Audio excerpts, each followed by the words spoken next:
Welcome back to U.S. History. We're beginning Roman numeral 3, Life in Post-War America. Hopefully you took the quiz that I assigned yesterday for you. We talked about what the Cold War was like around the world. We talked about what the Cold War was like with the presidents and their programs. But what were things like for Americans themselves? What were they dealing with during this time? Roman numeral 3, life in post-war America. What was it like? Letter A, the affluent society. After World War II, many Americans feared another economic depression. Instead, the U.S. will see an era of economic prosperity, unprecedented economic prosperity. The gross national product nearly doubled from 1945 to 1960. We also see an increase in government spending. This was necessary because of the challenges of the Cold War, especially the Korean War. Number 3, the U.S. became the major supplier of industrial goods to the world. This continued for as long as it took for Europe and Japan to recover from the war. Number 4, new industries and new technologies. New industries included work in aerospace, electronics, and chemicals. Technological improvements in automation allowed many industries to expand greatly. Number 5, Americans will go on a spending spree. They had been sacrificing and saving throughout the Depression and World War II, and were now ready to spend. More and more Americans bought the new products, washing machines, televisions, refrigerators, and more. The number of homeowners in the U.S. also increased during this time. Several companies took advantage of the development of the suburban shopping mall. For example, in the 1960s, the S.S. Kriegsge Company, owner of a series of downtown department stores, unveiled its special series of mall stores. They called it Kmart. Sebastian S. Kresge was motivated to provide quality, inexpensive goods to poor people. He also determined that his stores would not sell alcohol, tobacco, or other items that would harm his customers. The idea proved even more popular than expected, and Kmart became one of the largest retailing chains in the U.S. And of course now, 60 years later, they've all closed down. But beside the point, they're the ones who really began the whole concept of, going to a department store that we think of today. Number 6, we see a growth of the middle class. By 1955, about twice as many people belonged to the middle class as did in 1929 before the Great Depression. Number 7, we see the culture becoming consumers rather than producers. This might not be as positive of a comment, but many Americans now less interested in working hard. These Americans turned their attention to buying the latest goods. Businesses took advantage of this new view and advertised accordingly. Newer is better. Old is obsolete. The goal will become self-gratification, social status, and materialism. With TVs in over 90% of the homes, almost no one was immune to these appeals. Also, if you don't have the money yet, you can always buy now, pay later, with the beginning of the credit card. In 1950, the first credit card was produced for Diners Club.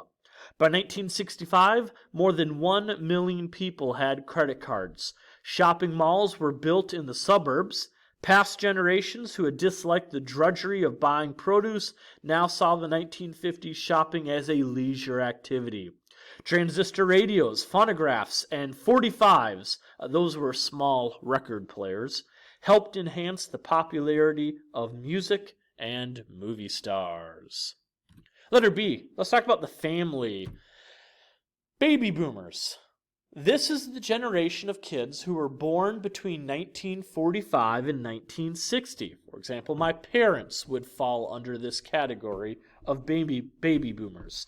People who had waited till after the war to marry or have children did so. 15 million soldiers returned home and became fathers shortly thereafter. The baby boom was a massive rise in the birth rate. That's worth noting. A lot of kids were born during this time, hence why it's called baby boom.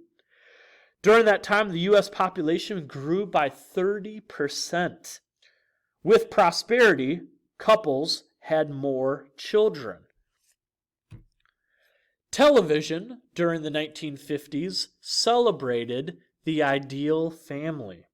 Television, which had replaced the movies as the entertainment center of America, celebrated the middle-class American family. There was the Andersons family of Father Knows Best and the Cleavers family of Leave It to Beaver. These families were models of the perfect family, the patient and dutiful father who had all the answers, a loving stay-at-home wife, and children who may have gotten into trouble from time to time, but always, by the end of the episode, learned a valuable lesson. Other shows gave a comic dimension to the ideal family, The Honeymooners or I Love Lucy. If you ask your parents or grandparents about these shows, they could regale you on many an episode that they have seen. Maybe you have even seen a couple of these shows, or at least heard about them. But the fact of the matter was, what was shown on television was not what was reality. We see growing problems in the real family. We see the rise in divorce rates. Divorce rates grew in the late 1940s and again in late 1950s. We see the rise in juvenile delinquency and the breakdown of discipline. Some people blamed TV, movies, and crime comic books. Some saw the breakdown in discipline in the home and school. One individual suggested this book, Baby and Child Care. His name was Dr. Benjamin Spock. His book, what you need to know about it, his book advocated less structured methods of child rearing. Following the philosophies of Sigmund Freud and John Dewey, Spock wanted children to eventually become well-adjusted, guilt-free adults. Over 20 years, his book sold over 23 million copies, second in popularity after the Bible. Number 2, women at work. Question was the ideal housewife versus the reality work woman. According to the popular ideal, women married, had children, and ruled over their homes as mother, wife, and family manager. They cooked, gardened, took sons to Little League games, daughters to piano lessons, and participated in club meetings. In reality, more women than ever worked outside the home. They had worked in World War II because of the need for labor. After the war, many had enjoyed the independent lifestyle and budget of working. Many wished to maintain it. By 1970, 41% of married women worked. As divorce also rose, many women became single parents who had to work. Such trends did not bode well for the family. Letter C.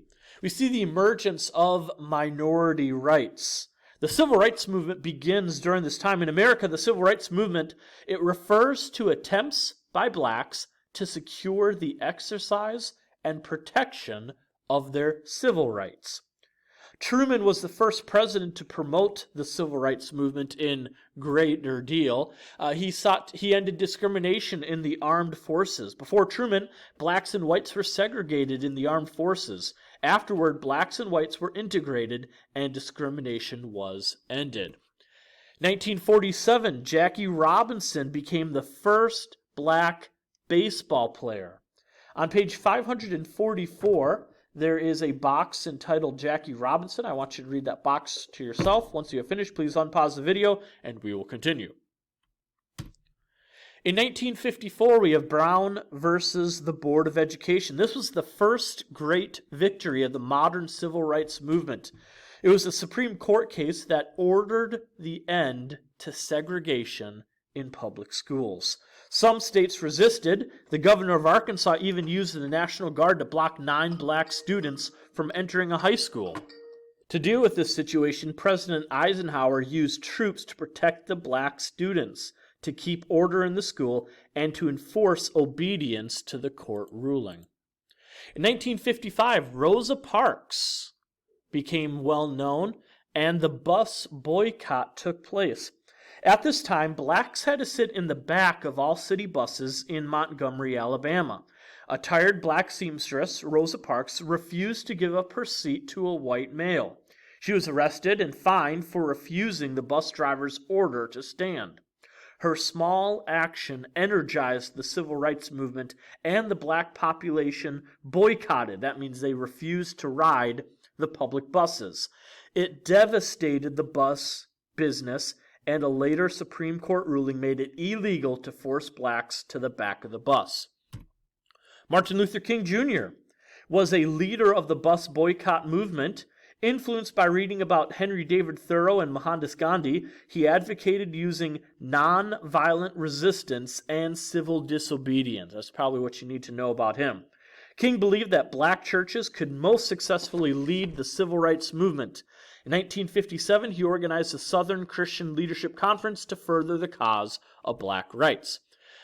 Civil rights promoted sit-ins, freedom riders, and they used the TV media to their advantage.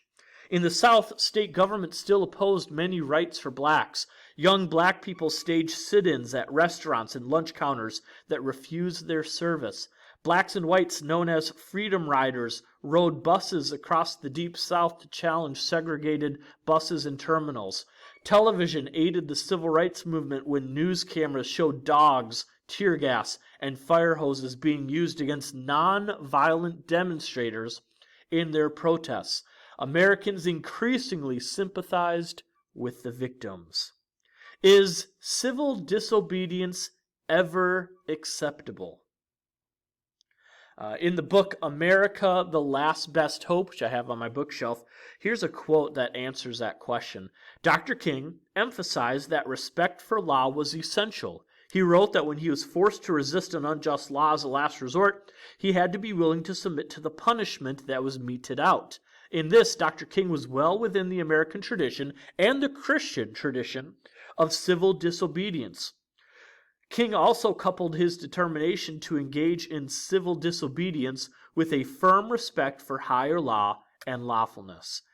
As a result, he obediently accepted jail sentences when courts found him in violation of law. In 1963, probably the most well-known moment, and you can see from the photograph shown up there, we have the March on Washington. Over 200,000 blacks and whites gathered in Washington, D.C., the largest civil rights protest in U.S. history. So yes, that's what you need to know, the largest civil rights protest in U.S. history, but also it was at this march that MLK gives his famous "I Have a Dream" speech. I'm reading on page 548, the indented paragraph that's shown there at the very bottom of the page. I have a dream that one day this nation will rise up and live out the true meaning of its creed. We hold these truths to be self-evident that all men are created equal. I have a dream that one day on the red hills of Georgia, sons of former slaves and the sons of former slave owners will be able to sit down together at the table of brotherhood. I have a dream that my 4 little children will one day live in a nation where they will not be judged by the color of their skin, but by the content of their character. The event of 1963 pushed the previously cautious John F. Kennedy to publicly support a major civil rights bill. The legislation will not be passed, however, until after his assassination. That's all the material that we have for today. Hope you all have a good rest of the day. Be good, do good. Bye.